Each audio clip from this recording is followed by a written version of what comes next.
हरे कृष्णा प्यारे प्यारे भक्तों को आप सभी का स्वागत है कृष्णा डिवोशन के कृष्ण चरित अमृतम ग्रंथ में। श्री कृष्ण चरित अमृतम के ग्रंथ में हम प्रभु की अद्भुत कथा का श्रवण कर रहे हैं और प्रभु के विषय में और भी अधिक जानकारी प्राप्त कर रहे हैं, जिससे कि हमारी प्रभु श्री कृष्ण में गोपियों जैसी प्रीत हो सके। हम उद्धव गोपी संवाद श्रवण कर रहे हैं और आज हम पहुंच चुके हैं भाग 240 पे और इसका शीर्षक है ज्ञान गुदड़ी। बृहस्पति का शिष्य परम ज्ञानी उद्धव गोपियों को उपदेश दे रहे हैं। द्वैत और अद्वैत का भाषण उनको दे रहे हैं, लेकिन गोपियों के मन में कोई भी बात नहीं उतर रही और गोपियां उद्धव को ही उल्टा शिक्षा दे रही हैं। आज क्या कहती हैं, आइए श्रवण करें। उद्धव कहते हैं कि तात, मुझे द्वैत में भी अद्वैत दिखाई देने लगा। वृंदावन श्री राधा रानी जब श्याम श्याम कहते हुए आह भरती थी, तब मैंने देखा एकाएक वो राधे राधे, हे श्यामा, हे मेरी प्यारी, ये कहते हुए अद्वैत स्थिति में पहुंच जाती और वो श्याम ही बन जाती। उस समय मेरे साथ थी ललिता, वो मेरे कान में कहती, उद्धव ये क्या अद्वैत नहीं है? हमारी स्वामिनी भूल गई हैं कि वो श्री राधा है। वो अपने आप को श्याम मानने लगी हैं। यही है ना अद्वैत?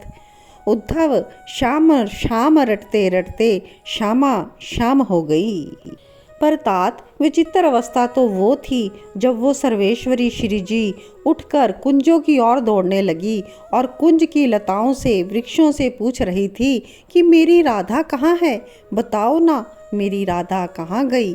अब तो मैं ये क्या देख रहा हूँ, मेरे देह में कंपन होने लगा। आगे उद्धव विदुर जी से कहते हैं कि तात, मैंने अपने सूक्ष्म शरीर में एक चादर ओढ़ ली और वो चादर ज्ञान का था। चादर के 4 कोने होते हैं, ऐसे ही इस मेरे ओढ़े हुए ज्ञान चादर के भी 4 कोने थे। मैंने उसमें 4 महावाक्य लिखवा दिए। अहम ब्रह्मास्मि तत्वम असि, प्रज्ञानम ब्रह्मा, अयम आत्मा ब्रह्म। ये 4 महावाक्य जिसे मैंने ओढ़ा था और तात उस ज्ञान चादर के मध्य में लिखा सोहम। मैं बाल्यावस्था से ही ब्रह्म ज्ञानी बन गया था। मुझे उपनिषदों के सूत्रों में बड़ा रस आता। अद्वैत में मेरी पूर्ण निष्ठा थी, पर यहाँ वृंदावन आने के पश्चात मेरी वो सूक्ष्म देह में ओढ़ी गई ज्ञान की चादर अब खिसकने लगी। शिथिल हो रहा था मेरा ज्ञान का अहम। और तभी श्री दामा सुबल इत्यादि आ गए। अपनी बहन श्री राधा रानी को बरसाने ले जाना था। मैंने भी नभ में देखा सूर्य अस्त होने वाला था। ओहो, मैं अरुण उदय में आया था और अब सूर्य अस्त होने वाला है।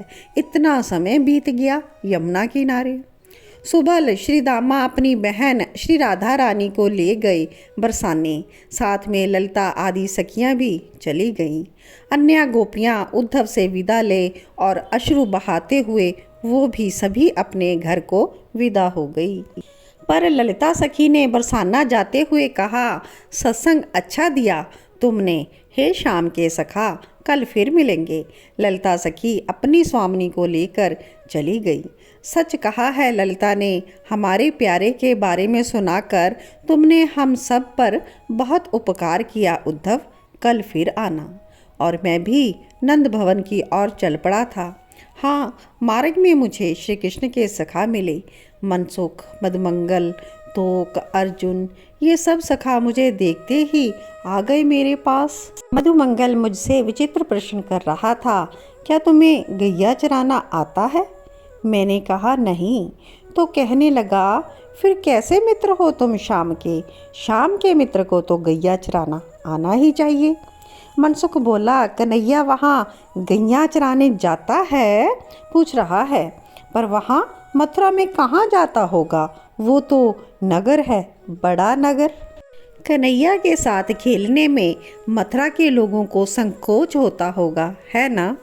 बस यही बातें करते हुए नंद भवन में हम लोग पहुँच गए। मैया यशोदा तो मेरी ही प्रतीक्षा में बैठी थी। गौशाला से बाबा अभी आए नहीं थे और यशोदा मैया मुझे देखते ही बहुत प्रसन्न हो गई और कहती हैं, तू भी कन्हैया के जैसा ही है। वो भी खाने के लिए आता नहीं था, मैं बार बार बुलाती पर आता नहीं था।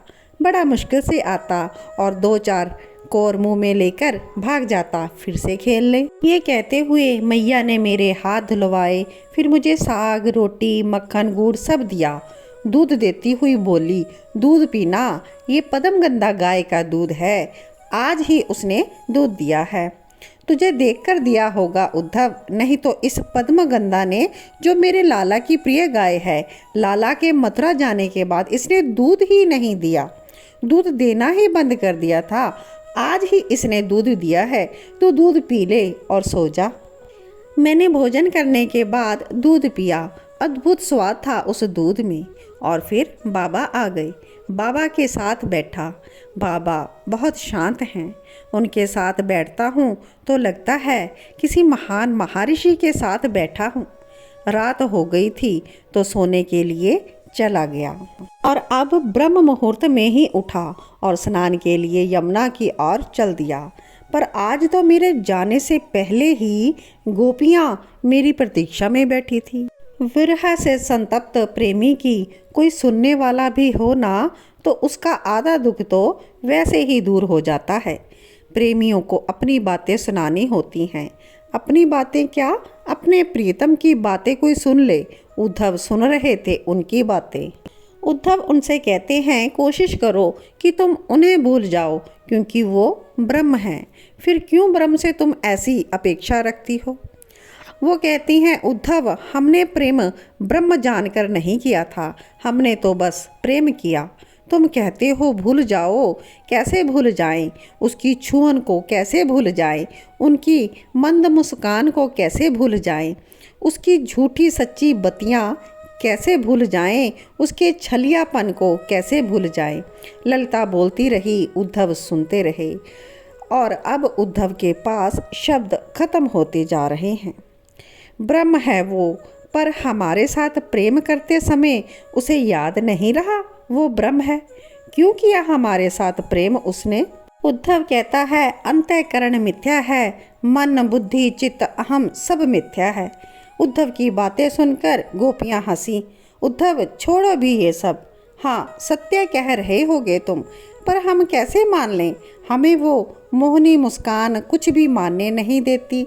हम क्या करें? बस तुम एक बात बता दो, वो हमें याद करते हैं? तुम सत्य बोलते हो इसलिए पूछ रही हैं हम। बताओ उद्धव, उन्होंने हमें त्याग दिया, पर उनके स्मृति पटल पर कहीं हम हैं? तुम तो दैत सखा हो उनके, बताओ उद्धव। तभी मेरी दृष्टि श्री राधा रानी के चरणों में गई। मैं स्तब्ध रह गया। मैंने श्री कृष्ण चरणों की बहुत सेवा की है, पर आश्चर्य ये था यहाँ कि जो चिन्ह श्री कृष्ण के चरणों में थे, वही श्री राधा रानी के चरणों में भी। तो ये दोनों एक ही हैं। मेरा अभिमान गलने लगा। ये क्या चमत्कार हो रहा था मेरे साथ।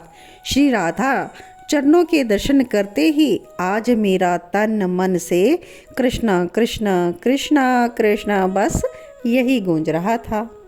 मैं कुछ भी नहीं समझ पा रहा था। तभी मेरे सूक्ष्म शरीर में एक चुनरी आकर गिरी। वो चुनरी नीले रंग की थी। उस चुनरी में कमल की सुगंध निकल रही थी। मैं सब कुछ भूल गया। मैं रसो उन्मत्त हो गया। उफ। और तभी मैंने देखा मेरे ज्ञान की चादर धरती में पड़ी, गुदड़ी बन गई उसकी। मेरे ज्ञान की चादर के जो 4 महावाक्य थे वो भी मिट गए उस चादर से। और मैंने देखा मेरे ऊपर जो प्रेम की चादर अल्लाहादनी की कृपा से मुझे मिली थी, उससे तो आज मैं प्रेम के रंग में रंग गया था। और मैं हिलकियों से रोया। मैं आज पहली बार रोया, कन्हैया कन्हैया कन्हैया, ये कहते हुए मैं हिलकियों से रो पड़ा। और सारा का सारा ज्ञान उद्धव का इन अश्रुओं में बह गया। तो आज का बहुत ही मार्मिक प्रसंग आप सब ने श्रवण किया। इसी कथा को आगे श्रवण करने के लिए जुड़े रहें कृष्णा डिवोशन चैनल के साथ। आप सभी के हृदय में बसे हुए मेरे प्रिया प्रीतम को कोटि कोटि वंदन। जय श्री कृष्णा, जय श्री राधे।